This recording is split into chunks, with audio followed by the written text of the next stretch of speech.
All right, in this video, I'm going to demonstrate for you how to get you started on a 4 reads close reading. And you're going to definitely need this paper. So if you don't, make sure you grab one of these from the purple basket.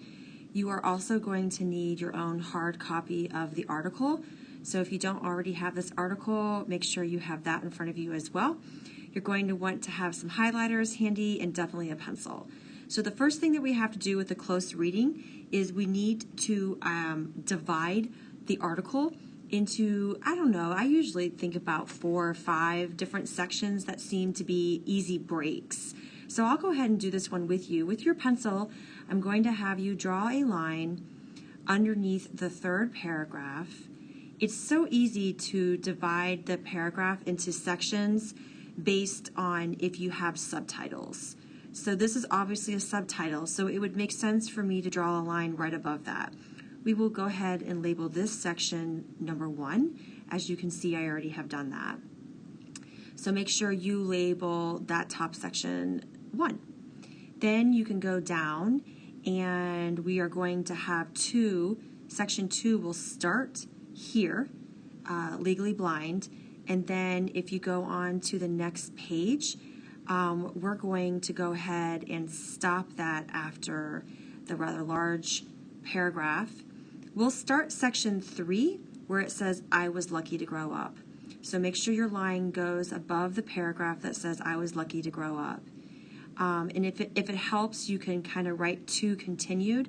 I did that up in the corner so that I wouldn't forget while working with this paragraph, I didn't want to forget that I was still in section 2.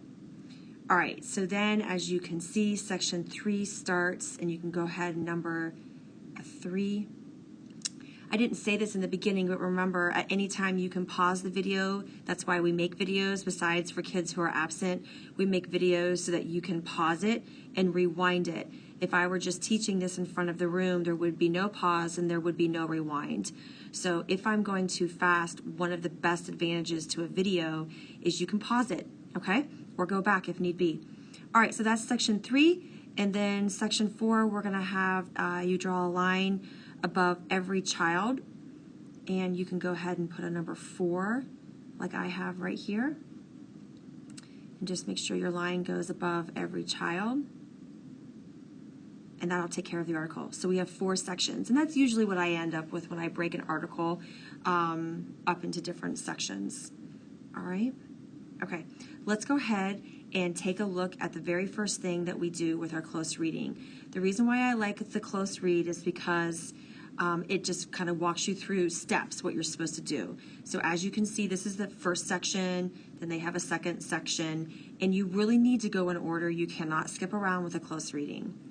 So the first thing that it wants us to do is to look at some text features and highlight them specific colors.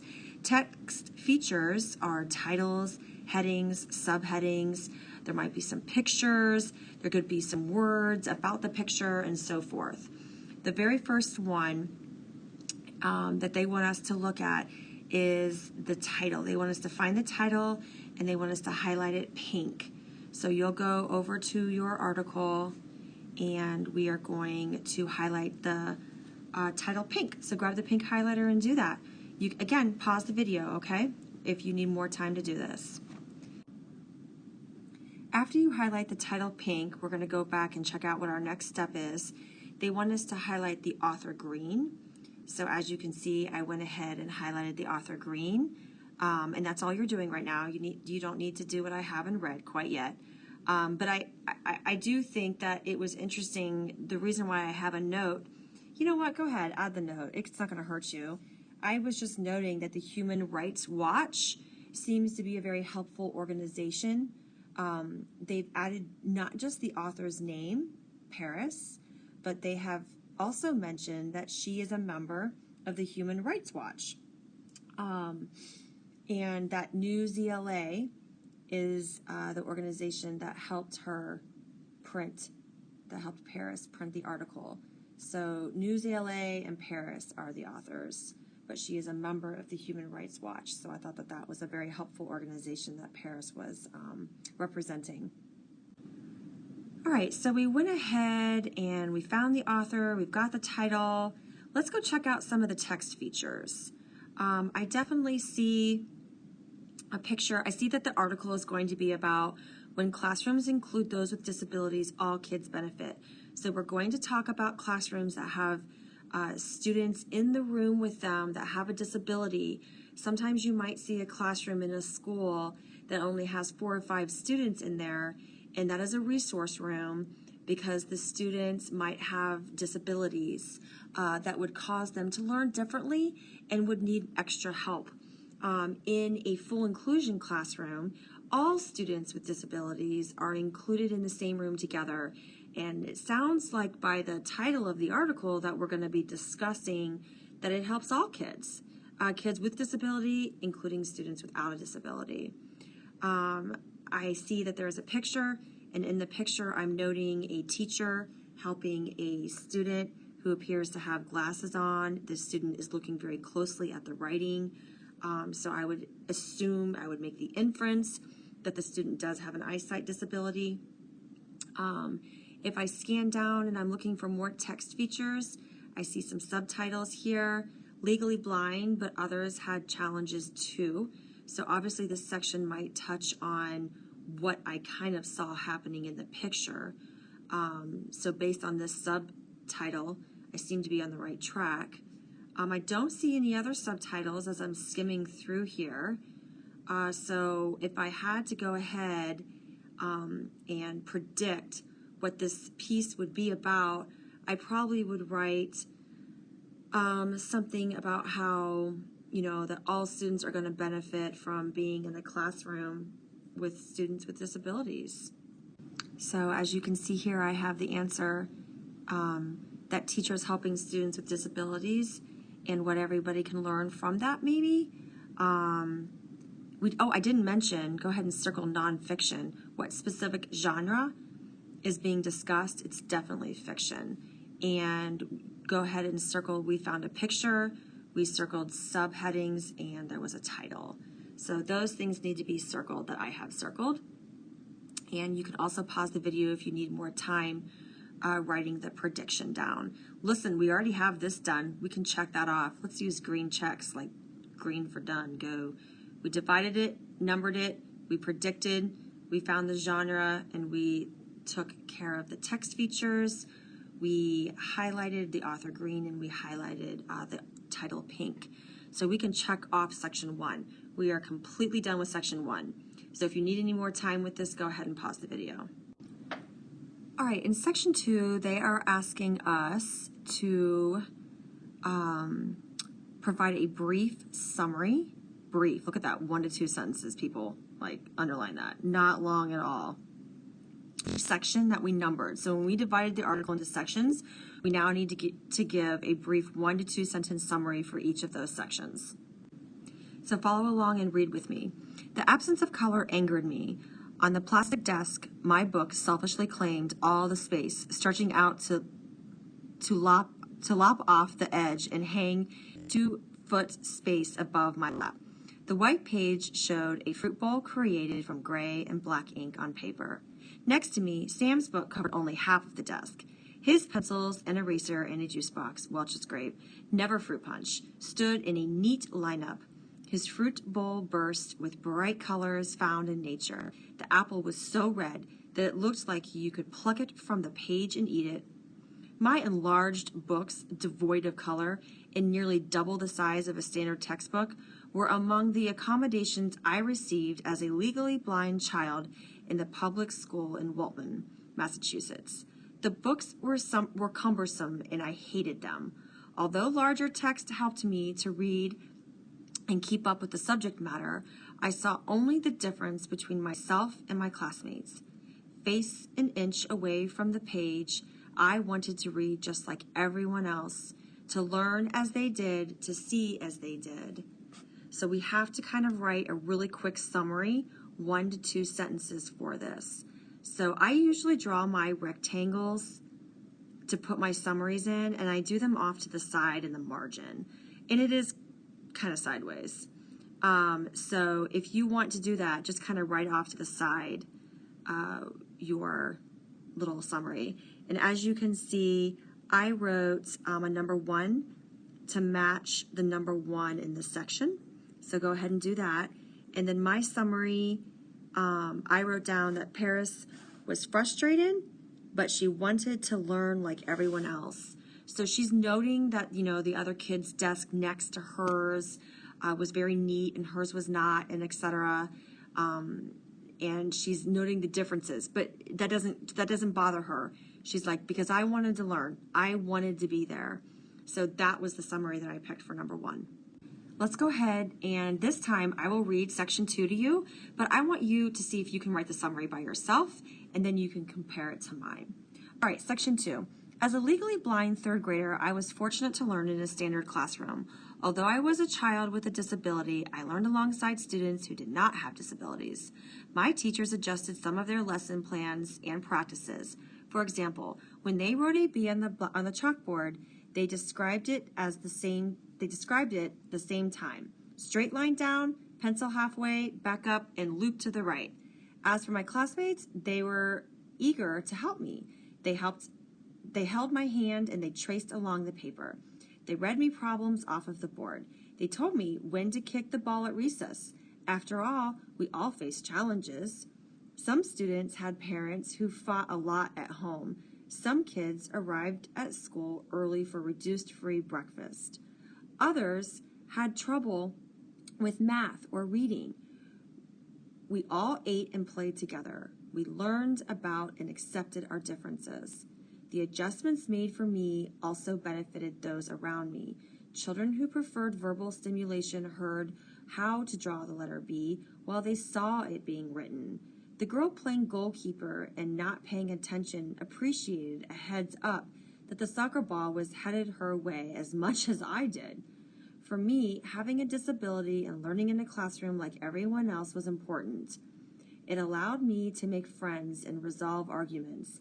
It prepared me to go to the University of California at Berkeley, where I graduated with honors, and then on to law school at UC this fall. So wow, this girl definitely did not let her disability stop her. So in a rectangle, label it number 2, pause the video, and see if you can write a summary.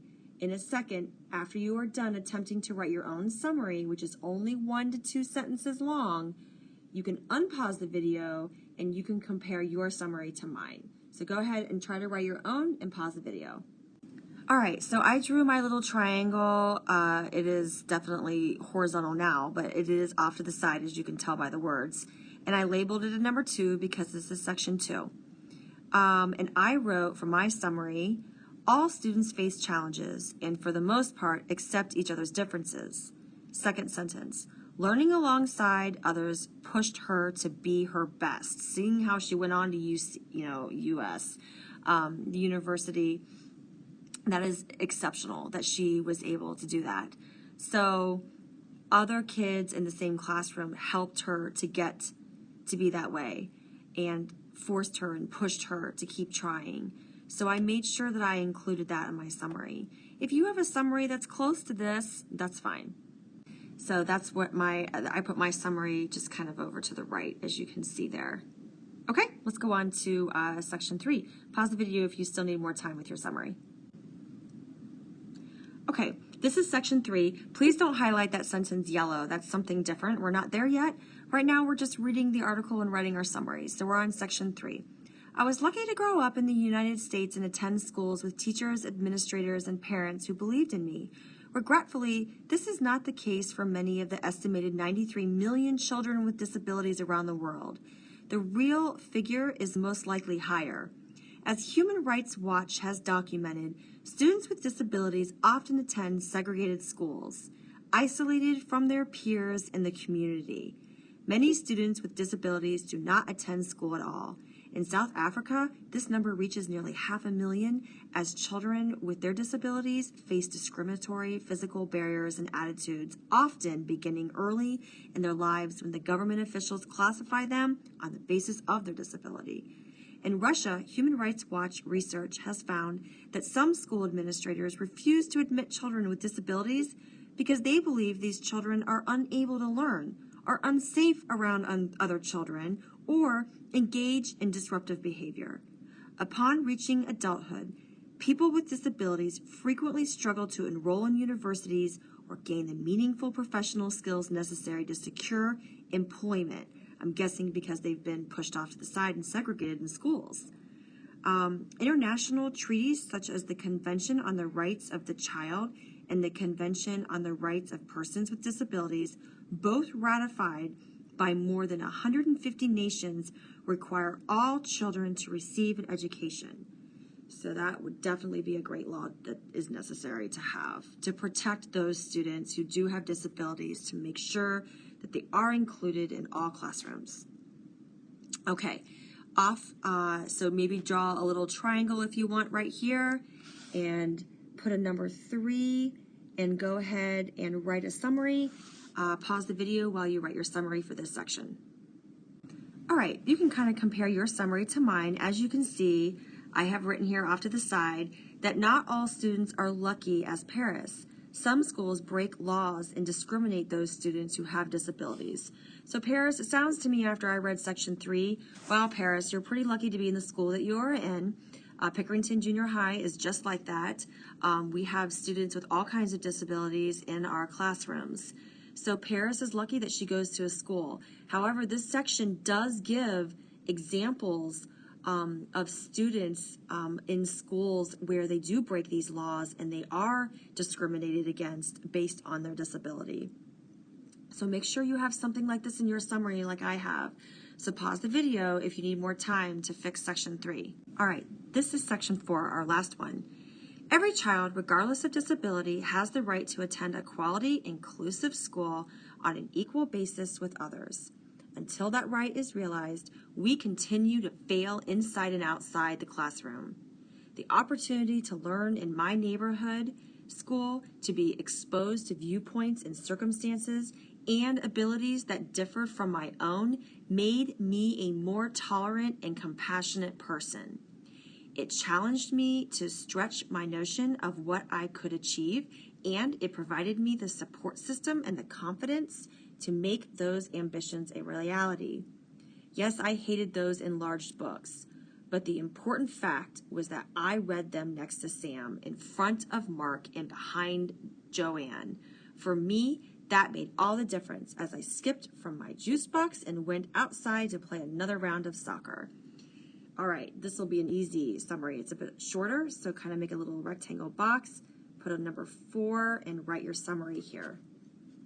So for my summary, I wrote, attending an inclusive school enabled Paris to achieve greatness and even feel normal in her classroom.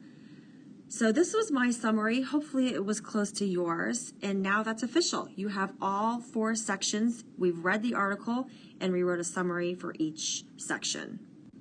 That means on our 4 reads to-do list, we can put a check off right here. That was a big one. That was definitely a long one.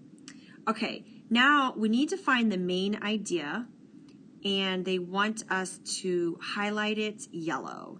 So we have to go and look for the main idea.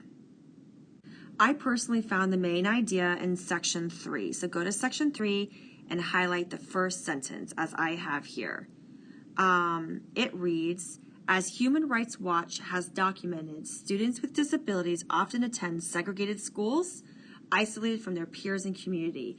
I did feel that most of this article was about Paris arguing for her own rights, let alone all students' rights and disabilities. And the fact that there are schools where they are being discriminated against is definitely the main idea of this article. So make sure you highlight that sentence. And that means we can go ahead and put a check mark right here. Okay, our next task in section 2 is to be using a red colored pencil, circle 3, if not more, unfamiliar words. And they want us, let me get rid of all these markings. They want us to replace the unknown words. All right, so we're going to circle them with a red pencil. Replace any unknown words with a synonym or a blunt definition. You may use the internet to look these definitions up. I am not going to do that, so you can go ahead and just cross this off. We are not going to look these words up. I find it to be a lot more useful for you to use context clues, and I want you to just guess what the unknown word is by placing a synonym next to it. So let's go find some hard words. In section 1, I circled devoid, I circled accommodations, and cumbersome. I thought that these 3 words might be a little bit higher than your average 7th grade reader. And then as you can see, I wrote, in my own words, I wrote what I felt like the word meant. Accommodations, I know, is a compromise and a solution to help make an assignment easier. So I wrote that down, compromise. My enlarged books, devoid of color. So if I knew that in my mind she has a large book, devoid of color means there probably wasn't much color at all. So I put absent, like it's not there. Cumbersome was an inconvenient due to size. If something is cumbersome, it's usually big and bulky and not very easy to carry around with you. I found some big words in section 3. I decided to barriers is obstacles that would be blocking your way. I decided to use ratified because it's endorsed or approved. In section 3, I felt like those words were important to use. In section 4, I decided to include the word inclusive, ambitions. For inclusive, I wrote down that it meant everything is included. So if you have an inclusive classroom, that means all students with all disabilities are included in that inclusive classroom. I picked the word ambition, and I wrote the synonym I chose was goals, because I know that if you are ambitious, you set goals. Okay. So now I can go ahead and check off the red penciled words because we are done with that. Who is the speaker? That's easy, guys. That's our author, right? Just go ahead and write down the author's name. And what do you think is the purpose of this text? This is going to be, and I would like for you to write this on your paper, so when you do this by yourself, you will have this written here and you'll remember what to write for this question. PIE means, it's an acronym that means to persuade, inform, and entertain. And this article is definitely to inform your readers. So make sure you write down inform. Pause the video if you want a few minutes to write these answers down. It's important that you write these notes and do everything that I'm doing, because when you have to do this by yourself, you'll have a nice reference to look back to help guide you. All right, we're going to go ahead and do section 3 today, and then we'll probably stop. So hang with me, we're almost done.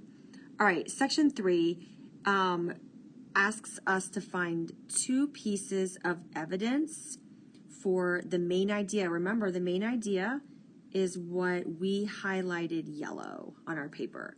So we have to find 2 pieces of evidence that's going to support what we highlighted in yellow on our paper.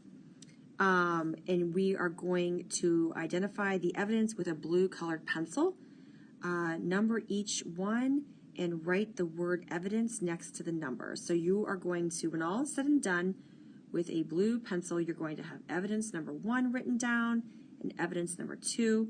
It's not going to bother me what shade of blue. You can have navy, light blue, sky blue, knock yourself out. Just make sure it's blue. So pause the video and get yourself a blue colored pencil. So if I go back and I review the main idea, ironically, I found all of my evidence in the same section that my main idea happened to be in. That is not always going to be the case. Your main idea could have been in section 2, and maybe you found all the evidence in section 4. So this was just kind of a coincidence that the evidence I found for my main idea all happened to be in the same section. All right, so my main idea is that the Human Rights Watch has documented students with disabilities often attend segregated schools, isolated from their peers in the community. I now have to find a couple examples of that, that there are schools breaking the rule. So I definitely felt that this was a great example for me to use, that in South Africa, there are examples of students facing discriminatory barriers, obstacles that are put up before them. and they can't go to school and learn with everybody else. So that would be evidence. See how I wrote evidence 1 off to the side, evidence number 1, and then I circled it in blue. Done. All right. Look at that, right underneath it, in Russia, another example of schools showing discrimination in Russia.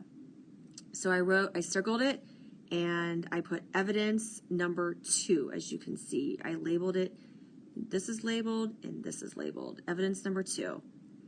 And then, I know it only asked for 2, but I did find a third. I put evidence number 3, upon reaching adulthood, people with disabilities frequently struggle to enroll in universities or gain meaningful professional skills necessary. So I felt that schools, that even universities maybe could be could show discrimination towards them because they lacked the skills needed from the schools that would not let them in. So I feel like it is a piece of evidence. It's not as strong, but I'm going to count it as evidence number 3. So go ahead and label these and circle them with your blue pencil. Next, it's asking for us to put an S in the margin if you think the evidence is strong, so an S for strong, or a W if it's weak. Oh, well, that kind of makes sense because I was just talking about that with you. So evidence number 1, I'm going to go ahead and say that I put an S next to evidence 1. That is strong. You are specifically telling me that this is happening in South Africa. Evidence number 2, strong. I'm going to go ahead and put an S for strong. You are specifically telling me that this is happening in Russia. These are specific places. Evidence like that is strong. However, check out my evidence number 3. Wah, wah, wah. I'm going to put weaker. I don't have a specific university to use as an example here. So although this might be evidence, it's weaker evidence. It gets a W because I kind of feel like they aren't really telling me anything specific. So the next time you do this by yourself, when you find your evidence and you label your evidence 1, 2, make sure you put an S or a W next to it, deciding if you think the evidence is strong or weak. And that is how you do section 3.